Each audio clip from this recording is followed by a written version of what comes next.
El evangelio que la iglesia nos presenta para el día de hoy corresponde a Lucas capítulo 2, versículos del 22 al 35. Dice así: Cuando se cumplieron los días en que ellos debían purificarse según la ley de Moisés, llevaron al niño a Jerusalén para presentárselo al Señor.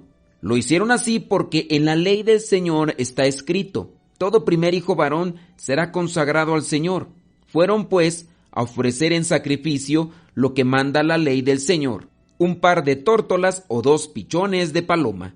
En aquel tiempo vivía en Jerusalén un hombre que se llamaba Simeón. Era un hombre justo y piadoso, que esperaba la restauración de Israel. El Espíritu Santo estaba con Simeón y le había hecho saber que no moriría sin ver antes al Mesías, a quien el Señor enviaría.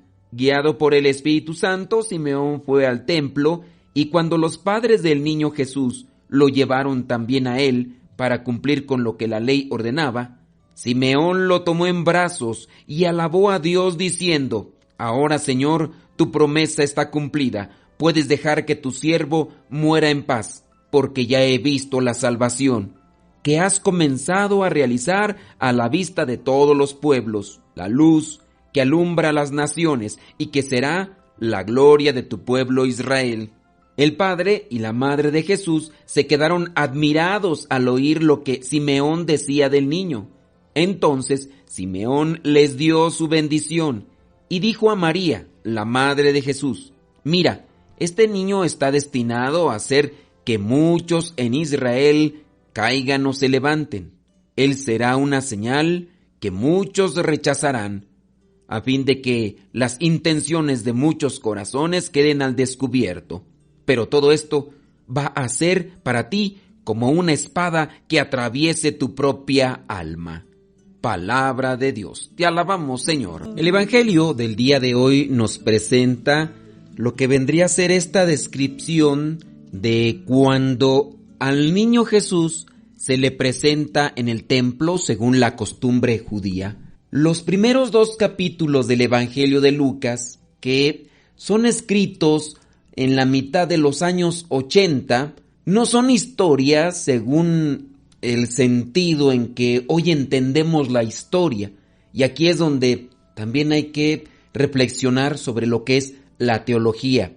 Ya otras veces hemos dicho, la Biblia no es un libro histórico, es Dios que se revela en hechos concretos y que por medio de su palabra nos da a conocer una historia de la salvación que se puede repetir en nosotros cuando entendemos a la luz de la fe su mensaje. Hablando de la historia que se presenta en los evangelios y para el tiempo en que fue escrito este evangelio de Lucas, digamos que estos pasajes funcionan mucho más como una forma de espejo en el cual los cristianos, aquellos que estaban convertidos del paganismo, descubrieron que Jesús había venido a realizar las profecías del Antiguo Testamento, y Lucas está presentando estos acontecimientos para que ellos lo entiendan de manera profunda, con un corazón humano.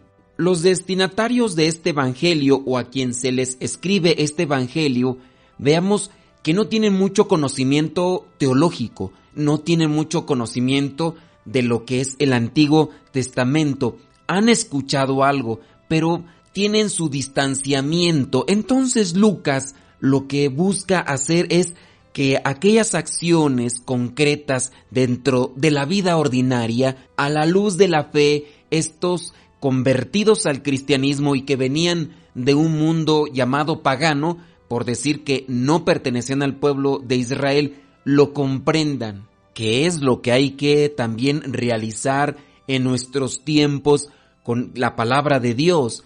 Muchas veces nosotros, los que estamos como misioneros, como ministros, como sacerdotes, nos dedicamos a dar clases de teología profunda, a veces doctrina muy pesada que incluso algunos consagrados no entienden, porque también les hace falta algo de conocimiento teológico. A nosotros, pues, nos hace falta también saber el público que tenemos ante nosotros cuando nos toca predicar, para, en este caso, interpretar los pasajes de la Biblia en un contexto actual, ordinario, dar a conocer qué era lo que sucedía y también cuál es la enseñanza teológica y cristiana y doctrinal que presenta la Iglesia, pero de qué manera nosotros podemos aprovecharla o de qué manera nosotros podemos conectarnos con ella, que eso es lamentablemente lo que a veces no hacemos. Hablamos de Dios de manera muy teológica,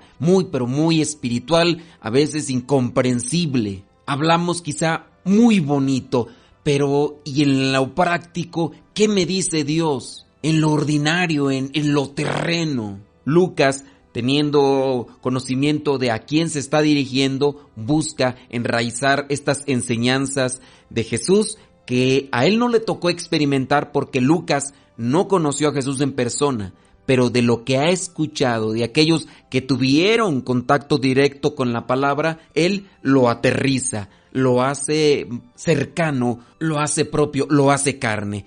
Y en la medida en que nosotros hagamos vida a la palabra, alcanzaremos la salvación. Hablando propiamente de este pasaje que nos presenta la Iglesia el día de hoy, la historia del viejo Simeón enseña que la esperanza, aunque se demore, un día se realiza, no se frustra, no se deshace. Solamente hay que tener también nosotros presente que la forma de realizarse esta esperanza no siempre corresponde a la manera que nos imaginamos. Simeón, este anciano, esperaba al Mesías glorioso de Israel, como en su caso los judíos también lo interpretaban de esa manera.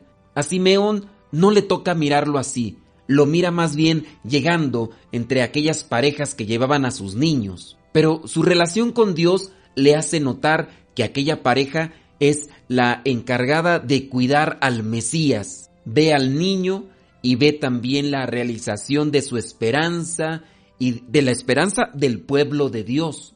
Este hombre anciano pudo ver la manifestación de Dios porque remarca sus virtudes. Dice que era un hombre justo, era un hombre piadoso y esperaba él la restauración al pueblo de Israel. Y el Espíritu Santo estaba con Simeón. ¿Por qué pudo ver la presencia de aquel que venía a rescatar al pueblo, el que tanto se lo había pedido? Pues se menciona que por su relación con Dios, el Espíritu Santo se lo señaló. Le había hecho saber que no moriría sin mirar, sin ver antes al Mesías. A muchos de nosotros nos hace falta tener esa cercanía para saber escuchar su voz. Muchos de los problemas en los que estamos inmersos, ya sean matrimoniales, ya sean económicos, ya sean personales, ya sean incluso espirituales, se deben a esa desconexión que hemos tenido con el Espíritu Santo. Si bien nosotros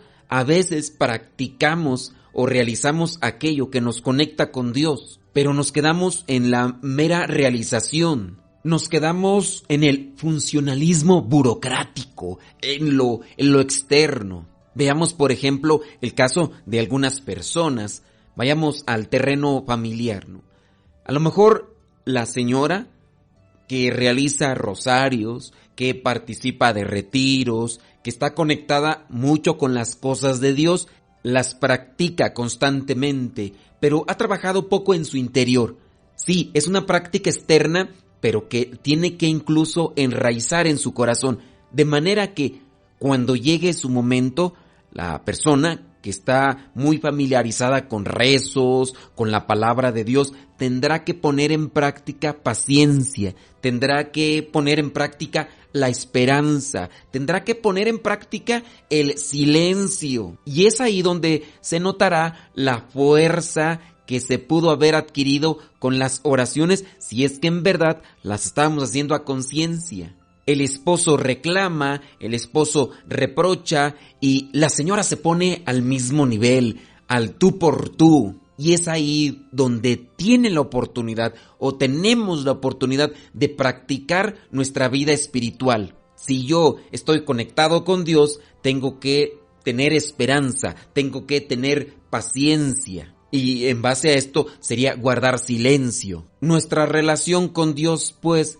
se debe de manifestar en actos concretos. Simeón dice que fue guiado por el Espíritu Santo al templo. Versículo 27 dice, guiado por el Espíritu Santo, Simeón fue al templo, y cuando los padres del niño Jesús lo llevaron también a él para cumplir con lo que la ley ordenaba, Simeón lo tomó en brazos y alabó a Dios diciendo, tuvo paciencia, tuvo esperanza, la practicó. No solamente es algo que retenía en su consciente, en su mente, es algo que puso en práctica y obtuvo obviamente su recompensa. Creo que también a esto nos llama la palabra de Dios el día de hoy, a poner en práctica lo que creemos, lo que guardamos en nuestro corazón. Decimos por ahí esa frase, los tiempos de Dios son perfectos, solamente hay que conectar nuestro tiempo con el de Dios y saber esperar. No hay que precipitarse, no hay que dejarse llevar por el frenesí, dejarse llevar por los impulsos, por el arrebato. Ya lo habíamos reflexionado antes con Herodes, al mirar la actitud de un hombre que no pudo controlar sus emociones, sus impulsos, sus arrebatos. Hoy el Evangelio nos presenta a un hombre que supo esperar el tiempo de Dios, le pidió algo a Dios y Dios se lo concedió. ¿Qué es lo que le pides a Dios el día de hoy? ¿Qué es lo que le pides para ti o le pides para tu familia o para tu matrimonio? ¿Será que tienes que esperar? ¿Será que tenemos que esperar el tiempo de Dios, pero esperar con la paciencia de Dios? ¿Será que también tenemos que guardar silencio al modo de Dios? Pongámonos ante la presencia del Señor. Señor, dame un corazón humilde y confiado, como el de Simeón, como el de Ana, como el de la Virgen María. Ellos no tenían nada y precisamente por eso se acercaban a ti,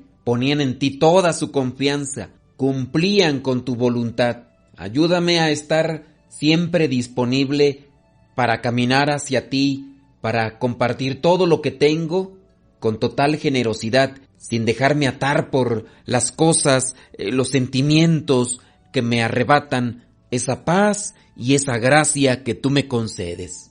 Dame sabiduría y fuerza para ser libre de verdad, para renunciar a todo aquello que me aparta de ti, para estar abierto del todo a la plenitud de tu amor. Soy el Padre Modesto Lule, de los misioneros servidores de la palabra. La bendición de Dios Todopoderoso, Padre, Hijo y Espíritu Santo, descienda sobre cada uno de ustedes y les acompañe siempre. Vayamos a vivir la palabra.